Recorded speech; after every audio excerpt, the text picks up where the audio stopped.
আমি এই রেসিপিটা রান্না করার সময় ভাবছিলাম যে তোমাদের সাথে এটা আগে কেন শেয়ার করিনি। যদি শেয়ার করতাম তাহলে হয়তো তোমরা আমার বন্ধু থেকে ফ্যামিলি বহুত আগেই হয়ে যেতে, তাই না? তাহলে চলো রেসিপিটা দেখে নিই কি।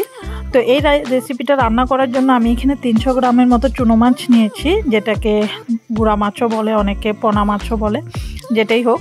তো মাছগুলোকে আমি বেছে ধুয়ে নিয়েছি ভালো করে, তারপরে চলে যাব রান্নার প্রসেসিংয়ে। তো বাকি উপকরণগুলো দেখে নিই। তো এখানে আমি নিয়েছি কাঁচা লঙ্কা কুচি, পেঁয়াজ পাতা কুচি, আর নিয়েছি গোটা রসুনের কলি।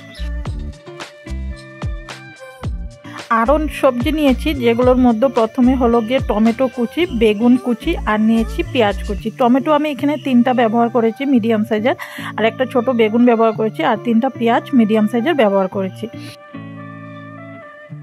আর নিয়েছি ঠান্ডা সিজনাল ধনে পাতা। এখানে আমি 3 মুঠি ধনে পাতা কুচি করে রেখে দিয়েছি। তারপরে চলে যাব প্রিপারেশন করতে। তো এখানে আমি একটা বড় পাত্র নিয়ে নিয়েছি, দিয়ে দিলাম টমেটো কুচি, দিয়ে দিলাম বেগুন কুচি, তারপরে দিয়ে দিব মরিচ কুচি, লঙ্কা কুচি, তারপরে দিয়ে দিব পেঁয়াজ পাতাগুলো কুচি করে রেখেছিলাম, সেগুলো দিয়ে দিব রসুনের কলিগুলো।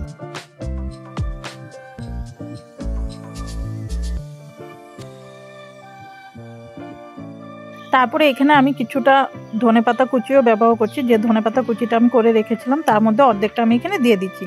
তারপরে দিয়ে দিলাম 1/2 চামচের মতো জিরে গুঁড়ো, 1/2 চামচের মতো হলুদ গুঁড়ো, 1.5 চামচের মতো লাল লঙ্কার গুঁড়ো। লাল লঙ্কার গুঁড়োটা তোমরা ঝাল বুঝে দিও। আর দিয়ে দিচ্ছি স্বাদ মতো নুন। নুনটা কিন্তু কমই ব্যবহার করবে প্রথমে, কারণ আমরা বাকি প্রিপারেশনও কিন্তু নুন ব্যবহার করব। আর এখানে দিয়ে দিচ্ছি আমি 1 চামচের মতো, বড় 1 চামচের মতো সরিষার তেল। এই রান্নাটাতে কিন্তু তেলটা অনেক বেশি লাগবে, তাই প্রথমেই কিন্তু আমি একটা বড় চামচ দিয়ে মেপে নিয়েছি।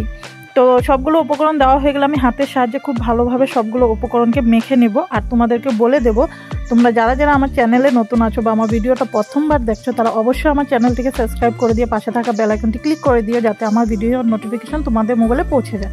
আর যারা অলরেডি আমার চ্যানেলকে সাবস্ক্রাইব করে রেখেছো, তারা প্লিজ ভিডিও দেখার পর একটা লাইক কমেন্ট শেয়ার করে দিও। লাইক করলে মোটিভেট হয়ে ভিডিও বানানোর আগ্রহ বাড়ে, সেটা তোমরা সবাই জানো। তো এই রান্নাটা কিন্তু আমি আগে কখনো ট্রাই করিনি, ফার্স্ট টাইম ট্রাই করছি। আর সত্যি কথা বলতে ট্রাই করার পর এতটাই ভালো লেগেছে যে তোমাদের সাথে শেয়ার না করলে কিন্তু আমি খুবই কষ্ট পেতাম।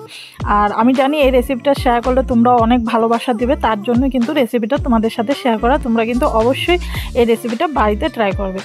এদিকে তো আমার সবজিগুলো ম্যারিনেট করা হয়ে গেছে, আমি সবজিটা সাইডে রেখে দিয়ে তারপরে মাছটা ম্যারিনেট করে নেব। তো এখানে আমি অন্য একটা পাত্রের মধ্যে চুনো মাছগুলো ঢেলে দিয়েছি। তারপরে দিয়ে দিচ্ছি 1/2 টেবিল চামচের থেকেও কম হলুদ গুঁড়ো, আর 1/2 টেবিল চামচের থেকেও কম লঙ্কার গুঁড়ো, আর দিয়ে দিচ্ছি অল্প একটু নুন। যেহেতু আমরা আগে মাখাতেও নুন ব্যবহার করেছি, তাই এখানেও একটু নুন ব্যবহার করছি। তারপরে দিয়ে দিলাম 2 টেবিল চামচের মতো সরিষার তেল, আর যে বাকি ধনেপাতা কুচিগুলো ছিল সেটাও কিন্তু আমি এখানে ব্যবহার করে নিয়েছি। তারপরে সবগুলো উপকরণকে আবারও মাছের সাথে আমি খুব ভালোভাবে মিশিয়ে নেব।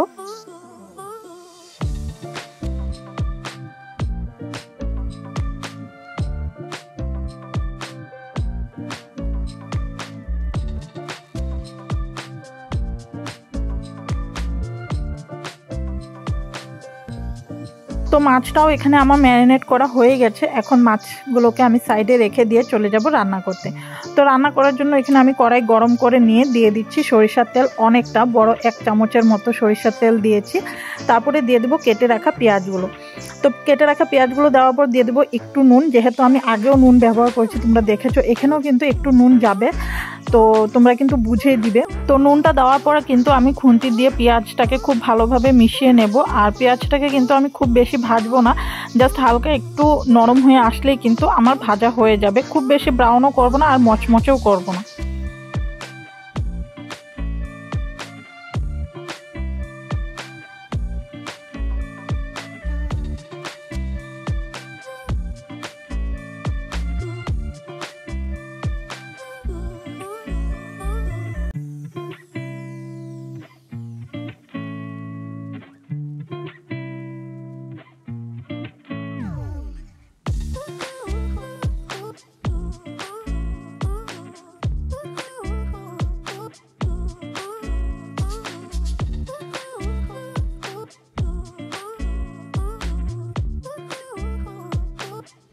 তো তোমরা দেখতেই পেলে আমি কিন্তু একটু সময় নিয়ে পেঁয়াজটাকে হালকা একটু নরম করে নিয়েছি। খুন্তির সাহায্যে বারবার নাড়াচাড়া করে আমি কিন্তু পেঁয়াজটাকে মচমচে হতে দিইনি। তো পেঁয়াজটা এই পর্যায়ে আসলে আমি পেঁয়াজটা কড়াই চারদিকে ছড়িয়ে দিয়ে যে ম্যারিনেট করা সবজিগুলো আমরা রেখেছিলাম সেটা পেঁয়াজের উপর দিয়ে দেবো। তারপরে মশলা ম্যারিনেট করা থালটা ধুয়ে সামান্য একটু জল 1 চামচের মতো এটাও আমি এখানে দিয়ে দিব, দিয়ে খুন্তির সাহায্যে সবগুলো সবজিকে আমি পুরো ছড়িয়ে দেব কড়াইয়ের মধ্যে, যাতে করে রান্নাটা হতে সুবিধে হয়, মানে সবজিগুলো যাতে প্রপারলি সব সেদ্ধ হতে পারে। তার উপরে আরেকটা লেয়ার যাবে, সেটা হলো গিয়ে চুনো মাছের লেয়ারটা। তো প্রথম লেয়ারটা থাকবে পেঁয়াজ, তারপরে লেয়ারটা থাকবে ম্যারিনেট করা সবজিগুলো, তারপরে লেয়ারটা থাকবে চুনো মাছের। তো প্রত্যেকটা মাছ কিন্তু এভাবে আমাদের সুন্দর করে সাজিয়ে দিতে হবে, ফ্ল্যাট করে পুরো একদম কড়াইয়ের সাথে মিশিয়ে দিতে হবে, যাতে করে সবগুলো মাছই কিন্তু সেদ্ধ হয় প্রপারলি। তো তোমরা দেখতেই পাবে যে আমি কি সুন্দর করে সবগুলো মাছকে ছড়িয়ে দিচ্ছি, খুব সুন্দর করে চাপিয়ে চাপিয়ে দিচ্ছি। তো তোমরাও কিন্তু এভাবেই করবে।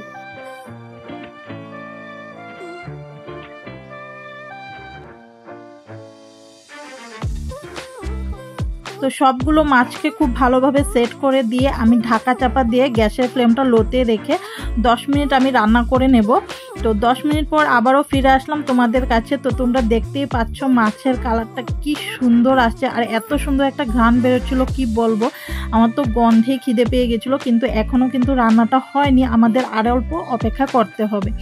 তো এখানে আমি খুন্তি দিয়ে একটু চেক করছিলাম যে কতটুকু জল এক্সেস আছে, যেহেতু টমেটো, বেগুন, পেঁয়াজ পাতা সবই গেছে, তো জল তো ছাড়বে, তাই না। তো আমি আবারও ঢাকা চাপা দিয়ে 10 থেকে 15 মিনিট লো ফ্লেমে রান্না করে নেব। তো 10 থেকে 15 মিনিট পর আবারও আমি ফিরে আসলাম। তো এখন যেটা দেখছো সেটা কিন্তু পুরোই মাছটা কিন্তু তেলে টুবু, এখানে কিন্তু এক্সট্রা কোনো জল নেই। আমরা যেহেতু একদম নিচের লেয়ারে পেঁয়াজ রেখেছিলাম, তার জন্য পেঁয়াজটা একটু পোড়া পোড়া হয়ে গেছে। তো সেই কারণে কিন্তু মাছের গন্ধটা আরও বেশি মারাত্মক বেরোচ্ছিল, অসাধারণ হয়েছিল, গন্ধটাতে খিদে পেয়ে যাচ্ছিল। তো এখানে কিন্তু আমি একটা মাছের টুকরো নিয়ে তোমাদেরকে দেখাচ্ছি যে প্রপারলি সেদ্ধ হয়েছে কিনা। মাছ কিন্তু পুরো সেদ্ধ হয়ে গেছে, এখন কিন্তু নামিয়ে সার্ভ করার পালা।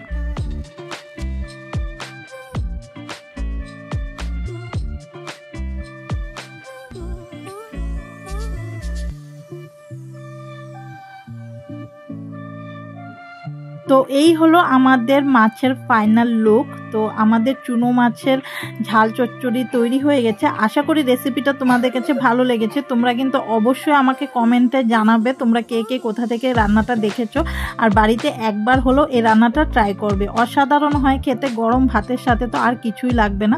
তো সবাই ভালো থেকো, সুস্থ থেকো, আর আমাকে অনেক অনেক সাপোর্ট করো।